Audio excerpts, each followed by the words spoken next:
दोस्तों नमस्कार, आप सभी का स्वागत है यूट्यूब चैनल एडीआल वीडियो पर। मेरा नाम है अरविंद दामा। देखे दोस्तों, जो अरब सागर पर बिपरजॉय तूफान बना हुआ है, देखे काफी भयानक जो है ये इस समय तूफान है। और इसका जो ट्रैक है वो मैंने आप सभी को बता चुका हूं कि इसका जो ट्रैक है वो राजस्थान से होते हुए ये भारत के मैदानी राज्यों पर पहुंचेगा। और इसके कारण देखिए पंजाब से हरियाणा, दिल्ली, उत्तर प्रदेश और राजस्थान, उत्तरी मध्य प्रदेश, दिल्ली सहित कई जो इन राज्यों के जिले हैं वहां पर भारी तबाही ये मचा सकता है। इस तरह के जो अनुमान है वे अभी से हमें नजर आ रहे हैं।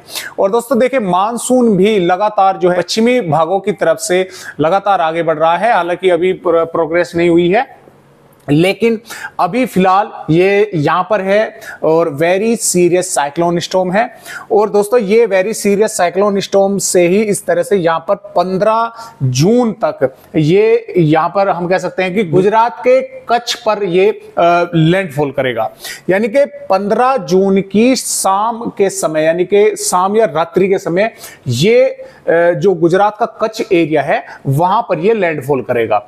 वहां पर दोस्तों ये लैंड करते ही ये तुरंत जो है कमजोर हो जाएगा, यानी कि ये साइक्लोन स्टॉर्म ही रह जाएगा। बस साइक्लोन स्टॉर्म से ये थोड़ा ही जैसे ये गुजरात के भागों से आगे बढ़ेगा, तो आगे बढ़ते ही ये थोड़ा और कमजोर होगा, फिर डीप डिप्रेशन बनेगा। और उससे आगे दोस्तों ये इस तरह से आगे बढ़ता हुआ डीप डिप्रेशन से फिर लो प्रेशर एरिया यहां पर इस तरह से बनकर ये आगे की तरफ बढ़ेगा। तो राजस्थान पर जो इसका इफेक्ट होगा देखने का वो काफी भयानक रूप से होगा। यानी कि देखिए कच्छ के भागों से होता हुआ तो काफी निकलेगा, लेकिन यहां पर बहुत थोड़े से इलाके से होता हुआ ये निकलेगा। तो प्रभाव जो है वो गुजरात के ज्यादातर भागों पर इसका देखने को मिलेगा, लेकिन जो इसका जो एरिया होगा वो थोड़े से एरिया से होकर निकलेगा। लेकिन जब ये गुजरेगा या घुसेगा राजस्थान में तो ये पूरी तरह से लो प्रेशर एरिया के श्रेणी में यहां पर घुसेगा। लेकिन जैसा कि आप सभी जानते हैं कि लो प्रेशर एरिया भी काफी बड़े एरिया में बना होता है और इसका भी काफी अच्छा इफेक्ट जो है वो ये कर सकता है, इतना ये ताकतवर रहता है। अब ये लो प्रेशर एरिया के ही श्रेणी में आगे तक पहुंचेगा और दिल्ली, हरियाणा तक दोस्तों हम कह सकते हैं कि ये सर्कुलेशन एज ए सर्कुलेशन के रूप में जो है वहां पर पहुंचेगा। और काफी जो इसके पास समुद्र नमी जो यहां से नमी होगी इसके पास वो काफी होगी इसके पास। तो राजस्थान से होता हुआ हरियाणा और दिल्ली और पश्चिमी उत्तर प्रदेश के कई भागों पर भारी बारिश करता हुआ ये उत्तराखंड के भागों पर आगे बढ़ेगा। इस तरह का फिलहाल जो है इसका जो ट्रैक है वो फिलहाल नजर आ रहा है। तो इससे देखें दोस्तों, सावधान रहने की जरूरत है, खासतौर से गुजरात भाइयों को और राजस्थान भाइयों को। नुकसान तो ये देखें दोस्तों हरियाणा, दिल्ली और पश्चिमी उत्तर प्रदेश में भी पहुंचाएगा, लेकिन वहां पर इसका पहुंचते पहुंचते इफेक्ट थोड़ा कम हो जाएगा। लेकिन ऐसा नहीं है कि बस थोड़ी बारिश करी आगे निकल गया, ऐसा नहीं होगा। तब भी ये काफी खतरनाक श्रेणी में रहेगा, क्योंकि आप देख सकते हैं कि वेरी सीरियस साइक्लोन की श्रेणी से घटता हुआ साइक्लोन के श्रेणी में पहुंचेगा, यानी कि माफ कीजिएगा सर्कुलेशन की श्रेणी में पहुंचेगा, काफी ताकतवर रहेगा। तो इसका जो इफेक्ट है वो सबसे अधिक गुजरात और राजस्थान के भागों वालों को ही देखने को मिलेगा और दिल्ली और इसमें हम कह सकते हैं हरियाणा और पश्चिमी उत्तर प्रदेश के भागों पर भी इसका इफेक्ट अच्छा खासा ही रहेगा।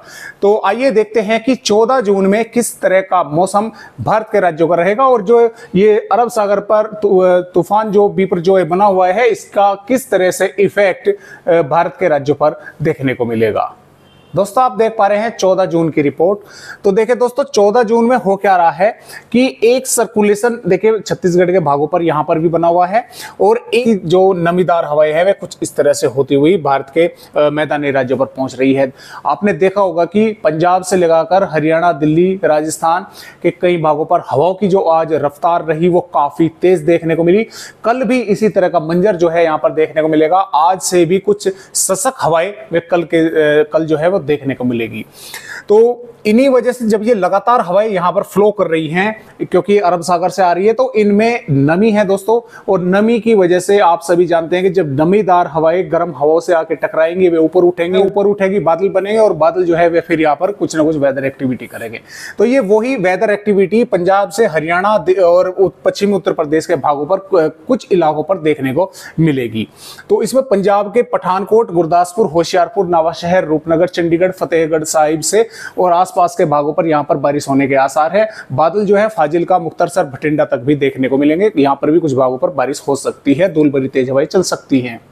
हरियाणा की अगर बात करते हैं, हरियाणा में पंचकुला, यमुनानगर, अंबाला, कुरुक्षेत्र, कैथल, पानीपत, सोनीपत, रोहतक और आसपास के भागों पर यहां पर भी इस तरह की संभावनाएं बन सकती हैं। धूल भरी तेज हवाएं, मेघ गर्जना, कुछ भागों पर थोड़ी बहुत बारिश जैसी स्थितियां बन सकती है। दिल्ली के भागों पर संभावनाएं कम है, लेकिन कुछ भागों पर बादल आ सकते हैं। उत्तर प्रदेश में सहारनपुर, शामली, मुजफ्फरनगर, बागपत से मेरठ और बिजनौर, गाजियाबाद, गौतम बुद्ध नगर और शाहजहांपुर से लगाकर मुरादाबाद, रामपुर, बरेली और आसपास के भागों पर यहां पर भी इस तरह की संभावनाएं जो है वे हमें नजर आ रही है। यानी कि कुछ इलाकों पर धूल भरी तेज हवाएं और कुछ स्थानों पर थोड़ी बहुत जैसा बादल आ गए या थोड़ी बहुत मेघ गर्जना हो गई। संभावनाएं हालांकि उत्तर प्रदेश पर कम है और हरियाणा और पंजाब पर ही ज्यादा है। हवाओं की जैसे मैंने आपको बताया कि हवाएं जो हैं वे कल भी काफी तूफानी जो है वे चलने के आसार है, क्योंकि लगातार फ्लो जो है वे इस तरह से यहाँ पर कर रही है। उत्तर प्रदेश के जो पूर्वी उत्तर प्रदेश के तराई वाले भाग हैं, नेपाल से सटे हुए हैं, तो इनमें भी इस तरह की स्थितियां बन सकती है। लखीमपुर खीरी, पीलीभीत से लगाकर श्रावस्ती, बहराइच, बलरामपुर, सिद्धार्थनगर, महाराजगंज तक और थोड़े अंदर तक भी इस तरह की जो स्थितियां हैं वो नजर जो है वो देखने को मिल सकती है। मध्य और दक्षिणी भागों पर लगभग मौसम साफ रहेगा। अब इसी प्रकार राजस्थान की अगर हम बात करते हैं तो उत्तरी भागों पर यानी कि जैसलमेर, बीकानेर, गंगानगर, चूरू, झुंझुनू यहां तक लगभग मौसम साफ रहेगा। तेज हवाएं लगातार यहां पर फ्लो करती रहेंगी। लेकिन यहां पर दक्षिणी जो भाग है, इसमें मध्य और दक्षिणी, इसमें दोस्तों हम बोल सकते हैं कि डूंगरपुर, बांसवाड़ा, जालोर, नागौर, उदयपुर, भिलवाड़ा, कोटा, बूंदी, ये जो इतने इलाके हैं यहाँ पर थोड़ी बहुत यानी कि धूल भरी तेज हवाएं तो देखे काफी रफ्तार से राजस्थान के भागों पर रहेगी और कई इलाकों पर यहाँ पर इस तरह की संभावनाएं नजर आएंगी। यानी कि धूल भरी तेज हवाएं और कुछ भागों पर मेघ गर्जना और बारिश की जो गतिविधियां हैं वे देखने को मिलेगी। गुजरात के कच्छ के ज्यादातर भाग इसके इफेक्ट में रहेंगे, यानी कि इसके टच में रहेंगे। यहाँ पर तूफानी हवाओं के साथ इलाकों पर मूसलाधार बारिश होने के आसार हैं। और दोस्तों जो गुजरात का भूमिगत द्वार और यहां पर पोरबंदर, जूनागढ़, अमरेली, भावनगर आसपास के भाग है, यहां पर भी काफी आंधी तेज हवाओं के साथ मूसलाधार बारिश होने के आसार जो हैं वे लगातार हमें नजर आ रहे हैं।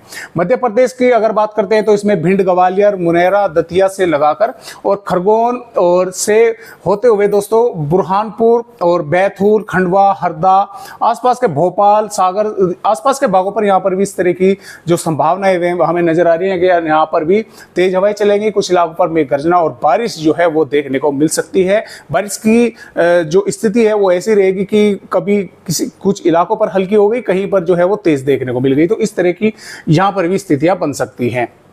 बिहार पर भी हम बोल सकते हैं दोस्तों इसमें कि मधुबनी, सुपौल, अररिया, किशनगंज, पूर्णिया, कटिहार से लगाकर और भागलपुर, गया वगैरह आदि जिलों में, पटना तक भी यहाँ पर भी जो है कुछ इलाकों पर बादल दिखेंगे, थोड़ी बहुत बारिश हो सकती है। झारखंड और उड़ीसा के भी कई दक्षिणी भागों पर अच्छी खासी बारिश होने का आसार है। दक्षिणी छत्तीसगढ़ की बात अगर हम कर रहे हैं तो यहाँ पर इसमें दंतेवाड़ा, बीजापुर, सुकमा और कोंडागांव, नारायणपुर आसपास के भागों पर यहाँ पर भी काफी भारी बारिश देखने को मिलेगी। तेलंगाना के भी कई भागों पर बारिश होने का आसार है। उत्तरी आंध्र प्रदेश के भी कई भागों पर अच्छी खासी बारिश होने की संभावनाएं जो है वे लगातार बनी हुई है। और यहाँ पर महाराष्ट्र के तटवर्ती भागों पर मुंबई, कोंकण, गोवा और संगाली, सतारा आसपास के भागों पर अच्छी खासी हैवी रेन हो सकती है। मध्य महाराष्ट्र, मराठवाड़ा, विदर्भ के भी कुछ भागों पर देखिए हवा तो यहाँ पर काफी तेज चलने के आसार है और कुछ इलाकों पर बादल बादल दिखेंगे और थोड़ी बहुत वेदर एक्टिविटी यहाँ पर भी हो सकती है। केरल, कर्नाटक, तमिलनाडु यहाँ पर ऑलरेडी ही मानसून आ चुका है जैसा कि आप सभी जानते हैं और यहाँ पर मानसून आने की वजह से बारिश जो है यहाँ पर जारी रहेगी कई इलाकों पर अच्छी खासी, क्योंकि यहाँ पर मॉइस्चर जो है वो भी पहुंच रहा है, मानसून पहले ही आया हुआ है, तो यहाँ पर अच्छी खासी बारिश इन इलाकों पर होने के आसार है। भारत के पूर्वोत्तर राज्यों पर भी मानसून अभी फिलहाल पूरी तरह से मेहरबान है, क्योंकि यहाँ पर भी मानसून पहुंच चुका है। यहाँ पर भी अच्छी खासी बारिश कई जो इलाके हैं उन पर होने के आसार हैं। तो इस तरह का जो मौसम है वाला है 14 जून में। और 15 जून की अगर हम बात करते हैं तो 15 जून में ये जो बिपरजॉय तूफान है ये कच्छ के कई भागों को हिट करता हुआ आगे बढ़ेगा। इसके कारण पंजाब, हरियाणा, उत्तर प्रदेश, राजस्थान, मध्य प्रदेश के कई भागों में हवाओं की जो रफ्तार है वो काफी तेज रहेगी। कई इलाकों पर स्थितियां जो है वही रहेगी कि कई इलाकों पर बारिश होने की जो आसार हैं वे नजर आएंगे। भारत के पूर्वी राज्यों पर भी, भारत के दक्षिणी राज्यों पर भी, भारत के पूर्वोत्तर राज्यों पर भी इसी तरह की संभावनाएं बनी रहेगी। और यहाँ पर दोस्तों रिपोर्ट पर अगर हम बात करते हैं 100 16 जून की, तो 16 जून में राजस्थान के भागों को हिट करेगा और यहां पर पश्चिमी राजस्थान के कई भागों पर मूसलाधार बारिश होने के आसार है, यानी कि भीषण तबाही का मंजर जो है वो यहां पर देखने को मिलेगा। इसकी वजह से पंजाब, हरियाणा, पश्चिम उत्तर प्रदेश के भागों पर भी काफी तेज हवा चलने के आसार है। कई इलाकों पर यहां पर भी बारिश की तो संभावना नहीं है, लेकिन हवा की वजह से नमी जो है वो यहां पर फ्लो लगातार करेगी। और दोस्तों यहां पर बात करें 17 जून में राजस्थान के पश्चिमी भागों पर खास तौर से एक तरह से आफत की बारिश जो है होनी यहां पर शुरू हो जाएगी। आप देख सकते हैं किस तरह से यहां पर आंधी तूफान के साथ मूसलाधार बारिश होने के आसार हैं और पंजाब, हरियाणा, पश्चिमी उत्तर प्रदेश के भी कई भागों पर इसका इफेक्ट जो है वो जोरदार देखने को मिलेगा। और क्योंकि जब राजस्थान के, अब आप यही सोच सकते हैं दोस्तों, अब ये बना हुआ है अरब सागर पर, और अरब सागर पर बना ये इतनी रफ्तार से हवाएं पंजाब, हरियाणा, उत्तर प्रदेश के भागों पर चला रहा है। जब ये राजस्थान के भागों पर पहुंच जाएगा, हालांकि ये कमजोर पड़ जाएगा, तो आप सोच सकते हैं कि हवाओं की क्या रफ्तार जो है उस समय मैदानी राज्यों पर होगी। और यहां पर बात करेंगे हम दोस्तों 18 जून की। 18 जून में ये बारिश पंजाब, हरियाणा, पश्चिमी उत्तर प्रदेश, दिल्ली, राजस्थान के कई भागों पर अच्छी खासी ताबड़तोड़ बारिश जो है वो देखने को मिलेगी, यानी कि झमाझम कई इलाकों पर अच्छी खासी बारिश होगी। और इस बारिश के साथ कई इलाकों पर जो तूफानी हवाएं है वे देखने को मिलेगी। तो जो मानसून है, यानी कि मानसून के आने से पहले एक अच्छी खासी बारिश भारत के मैदानी राज्य जो हैं वे देखेंगे। और यहां पर बात करते हैं दोस्तों हम 19 जून की, तो 19 जून में भी पश्चिमी उत्तर प्रदेश और हरियाणा के कई भागों पर मूसलाधार बारिश होने का आसार है। उत्तराखंड के भी कई इलाकों पर अच्छी खासी भारी बारिश जो है ये करने वाला है, यानी कि ये यहाँ पर भी जो संभावनाएं हैं वे लो प्रेशर एरिया की ही श्रेणी में हमें दिख रही है। कि जिस तरह से ये देखिए, मैं आपको दिखाना चाहूंगा, देखिए जिस तरह से इसका जो एरिया है, एरिया के हिसाब से ऐसा लग रहा है कि ये यहां पर लो प्रेशर एरिया के ही श्रेणी में पहुंचेगा, यानी कि ये सर्कुलेशन कमजोर होता है लो प्रेशर एरिया से, यानी कि सर्कुलेशन ये नहीं बनेगा, सर्कुलेशन ये आगे बढ़कर बन सकता है। फिलहाल यहां पर इसके एरिया को देखकर लग रहा है कि ये लो प्रेशर एरिया ही रहेगा, और लो प्रेशर एरिया काफी बड़ा होता है, उसके कारण काफी तबाही होने का जो खतरा है वो बना रहता है। आप सभी को वैसे अपडेट दोस्तों हम देते रहेंगे इस बारे में। और यहाँ पर 20 जून में ये लगभग यहाँ से साफ हो जाएगा और पंजाब, हरियाणा, उत्तर प्रदेश के भागों पर घने बादल दिखेंगे और कुछ इलाकों पर थोड़ी बहुत बारिश जो है वो देखने को मिलती रहेगी। और 21 जून में भी पंजाब, हरियाणा, उत्तर प्रदेश के कुछ भागों पर बादल रहेंगे और थोड़ी बहुत बारिश जो है वो देखने को मिलेगी। तो इस तरह का जो मौसम है वो हमें नजर आ रहा है। तो दोस्तों ये एक देखे थोड़ा सा घबराने की भी जो है वो जरूरत है, क्योंकि मैदानी राज्यों में मान लिया अगर ये लो प्रेशर बन के आता है तो ये काफी भयानक रूप जो है वो मंजर जो है वो यहां पर दिखा सकता है। तो इस पर लगातार हम रिपोर्ट बनाए हुए हैं, जैसा भी होगा आप सभी को जानकारी डेली देते रहेंगे। आज की वीडियो में दोस्तों बस इतनी जानकारी, एक नई जानकारी के साथ आप सभी दोस्तों से फिर मिलते हैं। तब तक के लिए सभी दोस्तों को नमस्कार।